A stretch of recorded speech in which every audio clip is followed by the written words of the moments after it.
নমস্কার।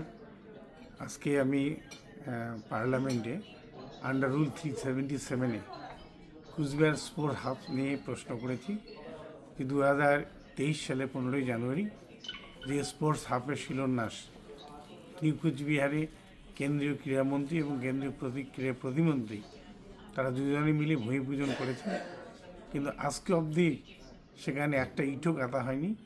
এবং সেই কথা ছিল বিশ্বমানের স্পোর্টস হাব হবে, যেখানে সমস্ত ধরনের খেলাধুলার আধুনিক কোচিং পদ্ধতি হবে, সেখানে স্টেডিয়াম হবে এবং একটা বিশ্বমানের কোচিং সেন্টার স্পোর্টস হাব সেখানে তৈরি হবে।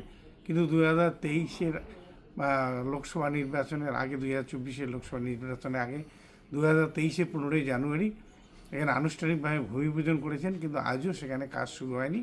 এটা বিজেপি নির্বাচনের সামনে শুধুমাত্র লোককে দেখানোর জন্যই ভূমি পূজন করেছেন কি না সেটা কেন্দ্রীয় প্রতিমন্ত্রীর কাছে জানতে চেয়েছি।